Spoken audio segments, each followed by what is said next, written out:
Happy New Year! And as per usual, today I'm going to share with you my monthly favorites, everything I enjoyed throughout December. I love December because I love opening the Korean beauty advent calendars. I always get a ton of great products in those. One of the first items I got was the Pyunkang Yule Black Tea Time Reverse Eye Patches. Now, Pyunkang Yule is one of my favorite Korean skincare brands. I've been using it the longest. It's actually one of my gateways into Korean skincare was Pyunkang Yule, and they never disappoint me. So I enjoy doing eye patches.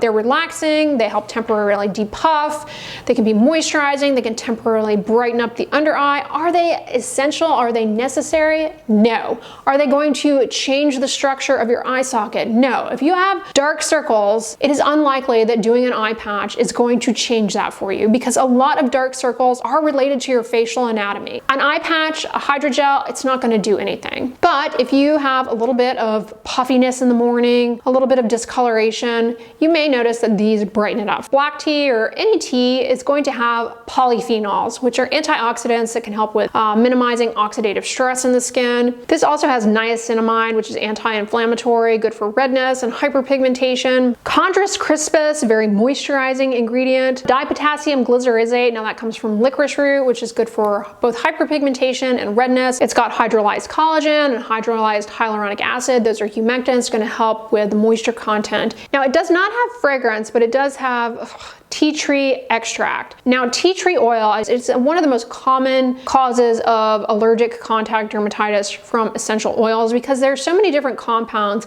and it oxidizes, and the oxidized compounds are very sensitizing. Tea tree oil in skincare products, it's much less likely to cause problems for people in comparison to just the straight oil. And this is not tea tree oil, it's tea tree extract, so even fewer compounds, but it's in there. And if you're allergic to fragrance, there is the possibility that it might cross-react. So that being said, I have enjoyed using these. You guys have seen me use them in my vlogs and over on TikTok. I'm always wearing them. I really like them. I do find they're very hydrating and they do help just brighten up the under eye area. You get 60 patches in here, one for each eye, so that's 30 days if you want to use it every single day. Okay, it is hand hygiene season. You guys should be washing your hands, as you know, to prevent the spread of cold and flu germs. I cannot emphasize the importance of hand hygiene when it comes to not getting sick or keeping you from spreading germs to other people. It's such an underrated practice. The downside of having to wash your hands is that it can leave your hands pretty dry and irritated. I suggest whenever you wash your hands, pat dry them completely because any water left behind on the skin can cause irritation, especially trapped between the web spaces of the fingers. You have skin on skin contact as the fingers come together, can erode the barrier. After you make sure you dry the hands in total, put on a moisturizer. I discovered this. It's by 3M. It's the Cavilon Durable Barrier Cream. It is a skin protectant dimethicone, which is wonderful for reducing water loss from the skin, but for preventing irritating things from getting in. So if you're frequently washing your hands,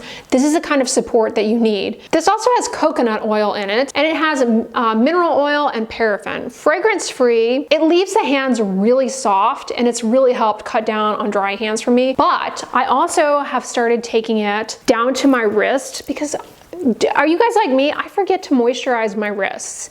And it may not seem like such a big deal, but once you start putting moisturizer there, you're like, what have I been doing all my life? Because my wrists are like nice and soft and smooth. As a side note, if you really want to just revitalize the look of your skin, moisturize really makes a huge difference. So this has been a favorite hand cream for me, and I've been buzzing through it. But the other one that I also have been loving a lot this month, it's not marketed as a hand cream, but I've been using that way, is the Aveeno Calm Restore Skin Therapy Balm. I reviewed this for you guys a couple of months ago along with some of their other new products in the Calm Restore line, but it's a nice balm and it has colloidal oatmeal, which is a skin protectant, avenanthramides, which are antioxidants that can help minimize oxidative stress and help with healing and recovery.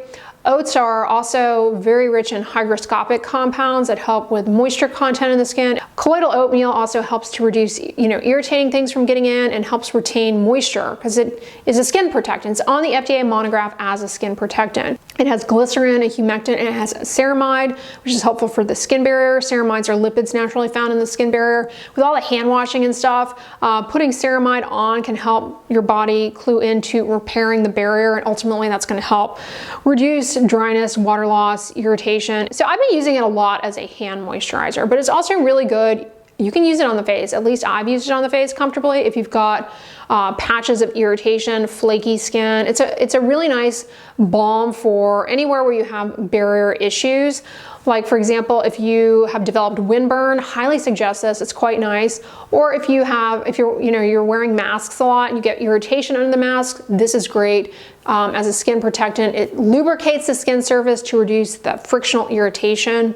The next product is a cosmetic that I got in one of the Korean advent calendars. It's the Etude Fixing Tint. Now, this is meant to be a lip balm, and it's marketed as being smudge proof, so it's meant to go on the lips, and then when you wear a mask, it's not going to smudge off. Truthfully, I have not used it as a lip balm. Instead, I have been using this as a cheek stain, as a blush, and it works really well. Just one dot on each cheek, blend in. Back in my ballet days, I was taught to use lipstick as a cheek stain, as a blush. You can, of course, use it on your lips. Very versatile, inexpensive. However, I tried out a product that was a complete fail, and I do not want you to waste your money on it. It's from Drunk Elephant, which if you guys have been here for a while, you know I have a love-hate relationship with Drunk Elephant because I actually really like a lot of their products, but I hate their marketing around the Suspicious 6 or whatever. I have a few products I really like from them though, so I wanted to try this out. It's the O-bloos Rosi Drops. This is feeding into the popular concept of makeup that is skincare. That's kind of what they're going for here. The O-bloos Rosi Drops. Omega fatty acids. This has matrixyl. Matrixyl I've talked about on here before. It's 2 peptides. One is a collagen fragment that in theory, if it gets into the skin, it stimulates collagen healing and repair pathways. And the other peptide is essentially an anti-inflammatory. Peptides in skincare, they're not going anywhere. In my opinion, they largely work as humectants. I'd like to see more research on the collagen boosting effects, but anyway, it has matrixyl in it, and it also has linoleic and linolenic acid, fatty acids that are helpful for your skin. But the stain of this is barely noticeable. I mean, you can hardly see it. This product is a complete waste in my opinion. $36, and like, when you think about how you're gonna use a product like this, you're gonna be applying it to your cheeks. Do you really want just spot-focused matrixyl around your cheeks? It doesn't make sense. And it's not the kind of thing where a tiny drop goes a long way. No, you need a lot in order to notice anything. And if you layer powder on over, you're not gonna see it through this. It's very subtle, very sheer. So they need to, I don't know, add more pigment to it. But I would say go with the fixing tint because it works much better as a cheek blush, as a cheek stain. It blends out nicely, it's moisturizing. Fixing tint does have fragrance in it, which is my one gripe. I didn't realize that having used it all this time, but I looked up on the Etude website and it does have fragrance. I still wouldn't buy the Drunk Elephant one. It's too expensive for what it is. I'm sure you could find a much better cheek stain out there if that's what you're looking for. I know it's really popular these days to have blush again, and so I've been experimenting around with it, and this, I'm telling you, it works quite well. Midnight Mauve is a shade that I have, but they have an array of shades on their website.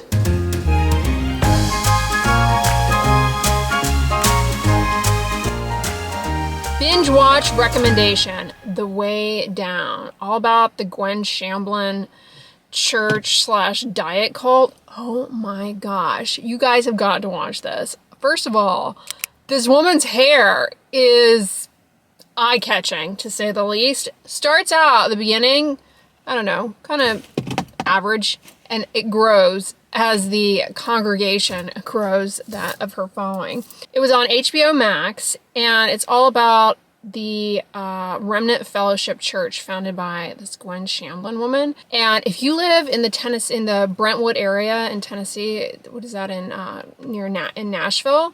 Comment below on if you know anything about this. I need like corroboration, because documentaries, they sensationalize things and everything, but it really seems like it was rather culty. Really weird how these people who went to this church just seem like completely brainwashed. by this religious leader, otherwise very cultish. It's a good watch. And the whole story is just like very bizarre. And the fact that, well, I won't spoil it for you all, but yeah, it leaves a lot of unanswered questions. That being said, watching the documentary, it really makes me want to travel to Tennessee because it is gorgeous in this neighborhood. At least the documentary portrayed it as a really beautiful, picturesque place to be. Let me know if you live in that area and if you are familiar with this church, because wow. I really binge watched that. I think it was, I don't know how many parts it was. It's one season. I want to say maybe 4 episodes, 4 or 5. Yeah, it's definitely a good watch. Highly recommend checking out on HBO Max. Another binge watch from HBO Max, Low Country, The Murdaugh Dynasty. Wow, you've got to watch that. The chilling 3-part docuseries chronicles the legacy of the Murdaugh family, whose century-long powerful influence over the legal system in South Carolina's Low Country unravels amid accusations of fraud, deception, and murder. Intense and full of shocking twists, Low Country, the Murdaugh Dynasty, questions the unchecked power of privilege and the trail of death and destruction left in one family's wake. Highly recommend. It's very good. And it's just crazy to me how much influence this one family had over this entire town and how they were just able to get away with murder. Definitely recommend it. It was very good. Although I have to say, once it ended, there are a lot of unanswered questions. And so you're just kind of left like, wait, what happened? So it does end, in my opinion, a bit abruptly. But yeah, that was one that just flew by really quickly. HBO Max. They've got some good documentaries on there. Comment below on what you binge watched over the holiday season. Let me know. I don't have Netflix, but I have a temporary short-term trial membership with HBO Max that I think is due to end in another month or so. And then I also have Amazon Prime. So let me know in the comments what you guys have binge watched, because I'm always looking for a good show. I realize I'm in the car filming part of this favorites video because why not change up some scenery? I got these bracelets for Christmas that I've been loving. The company is Nogu, and I don't know if it's coming across on camera or not, but they are like little glass beads, like beach glass, and they kind of pick up the color of anything that they come next to, which is really cool. Like as they turn around, they kind of shimmer and shine. All right, y'all, that's the stuff that I've been loving throughout the month of December. Really excited for 2023. I hope you guys are having a great start to the new year. If you like this one, give it a thumbs up, share it with your friends, and as always, don't forget, sunscreen and subscribe. I'll talk to you guys tomorrow. Bye.